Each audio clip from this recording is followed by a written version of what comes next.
occupied their territory and enslaved a certain percentage of the Mogs and made the Mogs do all kinds of in-sundry labor. And some of the labor that the Mogs had to do was cook. And the British, taught the Mogs to cook the kinds of foods they like to eat, because during the occupation, the British would throw lavish parties, okay? And so the Mogs had to learn how to cook the kinds of foods the British would like to eat, okay? Now, as with any large party on that kind of a scale, okay, there would always be leftovers, okay? And when there were leftovers, the British would tell the Mogs, do something with it. Just do something with it. Don't let it go to waste.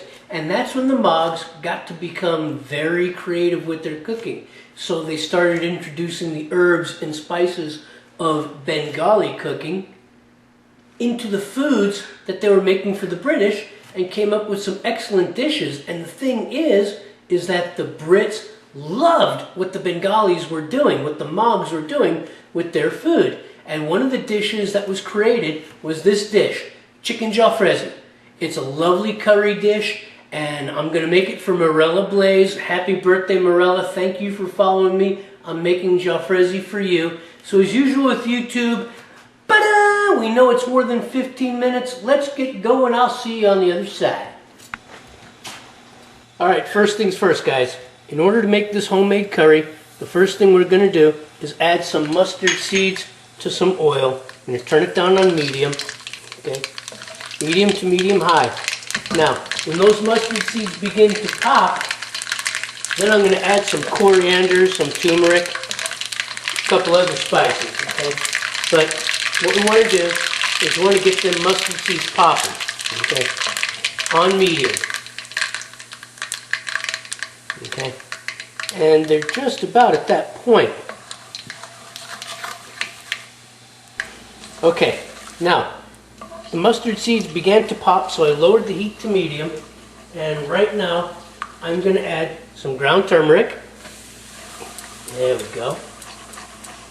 Coriander. Cumin. Into that oil. It's going to smoke a little bit, and that's okay. Then we're going to add the onions. Okay. Now this is a combination of red onion and shallot. Okay. There we go. Oh yeah. See that lovely yellow color from the curry? That's coming from the turmeric. Oh yeah. Alright, now I'm going to cook these onions on medium until they're soft and nice and translucent, and then we're going to move forward. Alright, at this point we're going to add a little bit of salt for the flavor layer.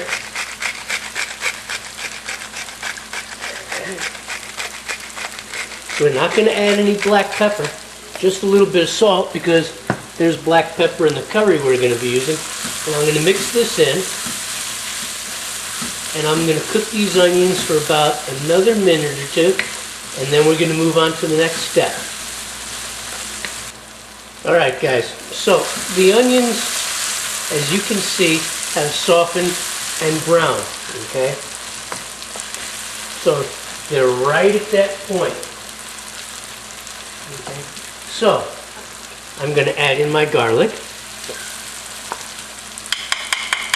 That's right, get it all. I'm not going to waste any of that garlic, okay?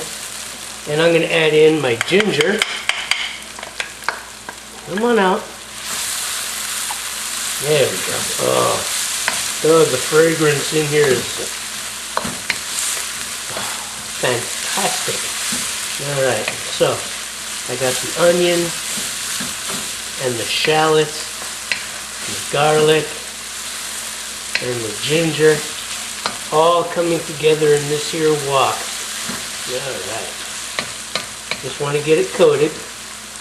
And then in go the chilies. Okay, Morella, she likes hot and spicy. So here you go. This here's a combination of red and green chili, fresh, with the seeds. Now if I need to make it hotter, I will later with some crushed red flake. But for right now,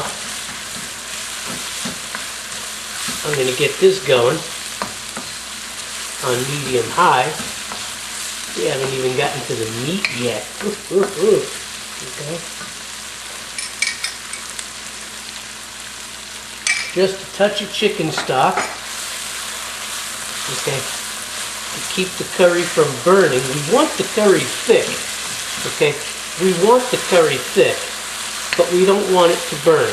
So we just use a little bit of chicken stock every now and again to keep it from sticking. You'll see Jalfrezi recipes that say use water, but why waste your time? You're making chicken Jalfrezi. Use chicken stock. Okay, just a little bit, just a splash. That's all. There we go. Keeps the curry thick, flavorful, and stops it from sticking. There you go. All right, now dropping some bell peppers. Okay, one green, one red. Okay, and I'm going to sweat these down in this mixture, and then we're going to move on to the next step. Okay, so the red and green peppers have been cooking in here for about 3 minutes on medium-high. And we're going to add our chicken. Okay. There we go. Just going to dump it in there, okay? Alright. Now, you will find that a lot of Jalfrezi recipes use chicken breast. And I find chicken breast to be really, really boring when it comes to curries and other dishes because they lack the requisite flavor necessary for the dish. Whereas chicken thighs, which happen to be my favorite part of the bird, have the darker meat and the richer flavor. Okay, and so the thigh's been added. And now we're going to add some tomato. Alright. Some chopped tomato. Pomi, my favorite. You guys all know that I like pomi. Alright.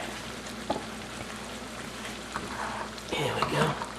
And I'm going to get that tomato underneath everything. Oh, lovely. Lovely. Oh, yeah. There we go. There we go. Get that tomato nice and mixed in. Alright. Now I'm going to bring the heat back up to a high because I want to get all these ingredients boiling, and then I'm going to reduce it to a simmer. There we go. Oh, this is lovely. It smells so good in here, it's ridiculous. Okay. In the meantime, we're going to add the rest of our chicken stock. Okay, because at this point, nothing is going to stick to the wok as there's sufficient liquid, and we are going to reduce this liquid in this curry recipe.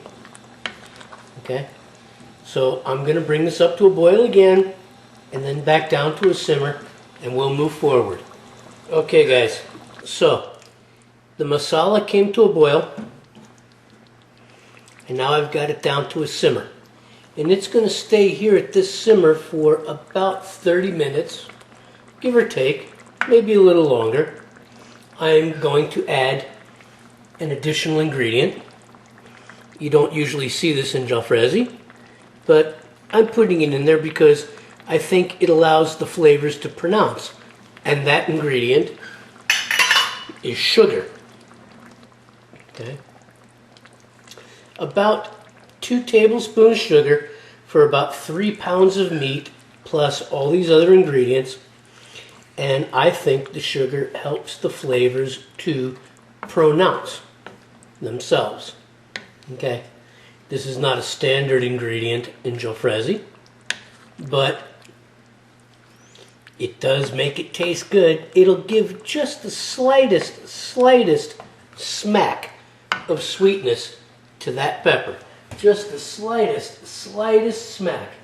Okay. Okay. Now, next to that, I'm going to add in some garam masala. Okay. What I love about Indian cooking, Bengali cooking, okay, is that the recipes are pretty much very simple, but the flavors and the textures are